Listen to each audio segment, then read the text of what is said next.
Advice for Tashi Lhamo, from the essential Amrita of profound meaning, oral instructions, and practical advice bestowed upon fortunate followers. Eye-opener, but what is to be adopted and abandoned by Chokgyur Dechen Lingpa. Faithful Tashi Lhamo, if you want to attain awakening, consider how hard it is to win this human body, with its freedoms and riches. Your life may be long, but it's as fleeting as last night's dream. Even though you've reached 90, still you prepare to live on. If you don't keep in mind impermanence and death, you can call it Dharma practice, but it'll only be scraps of advice. Mountain dwellers, spiritual vagabonds, and the like, none of them these days have any skill in applying the teachings. If your intentions are good and you sound the Mani horn, then even as a householder you can easily attain Buddhahood. Generally, to encounter the Dharma is extremely hard, but actually to meet a master who teaches secret mantra, that's the impossible made possible. Nowadays, to be a true practitioner of secret mantra, there's no other way but to apply this single practice. Know all thoughts to be the Dharmakaya. This is the essential pith instruction of the Great Perfection and Great Seal. In an instant, all 5 poisons are freed in their own place. If you realize this, it's impossible to keep wandering in samsara, and if you combine this with the excellent intention of bodhicitta, even samsaric activities will become the Dharma. To request oral instructions but fail to practice them is like listening to a folk singer's rambling tunes. The most profound oral instructions are the Buddha's word, yet these days they pile up in basements like so much family junk. It's not that there's no one explaining the Dharma, it's that there's no one listening to the vital meaning with all their heart.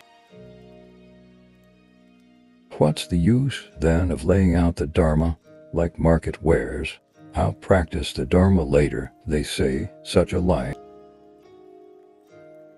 So, whatever it is you're doing, exert yourself in Dharma. There's always enough free time to recite the Mani. If you keep to your mala, you'll recite and reap benefit. If you forget your mala, you'll forget to recite the Mani. So keep to your mala always, for there is value from the imprints created by the Mani's repetition. Some say, what's the benefit of reciting mantra without meditation? They don't know that simply recalling Avalokitesvara from time to time is enough. If you've obtained all the empowerments of the peaceful and wrathful deities, and you squint at the sun or a butter lamp's light, the orbs that appear are your own intrinsic awareness. They come from nowhere else but your own heart's center. Merely recognize this, and you will be liberated in the bardo for sure. Know it as the light of the ever-excellent Kaya, Samantabhadra's wisdom form. If you train step by step, the Kayas and pure realms will rise. This is a pith instruction for attaining awakening in a single life. The Guru who grants you mind teachings and is able to turn your mind to the Dharma is your true root Guru. Constant devotion to them is essential.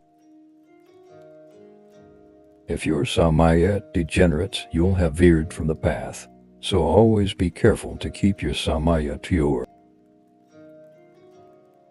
If you accomplish whatever the Guru commands, you'll maintain pure samaya. Even if you don't practice, pure samaya will be enough. The emissary of all the Buddhas is the Guru. By connecting with them, you've connected with all the Buddhas. When you please the Guru, all the Buddhas are pleased. The victorious one's compassionate embrace is vital. There are those, of course, who don't benefit your mind. Though they might have a high throne, they aren't your root Guru. Though they might show great kindness, they aren't your root Guru. Though they might be very close, they aren't your root Guru.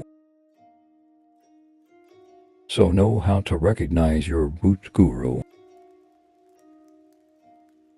While going to build the temple at Kalanorbu Funsum, at the request of Tashi Lhamo,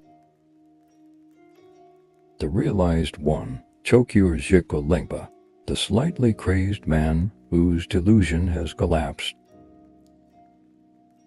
spoke this in common verse, easy to understand, in the temple of Salapan. It was then hastily written down by Mati Ratna. May all who encounter it be born in the realm of Sambhogakaya, the body of perfect enjoyment.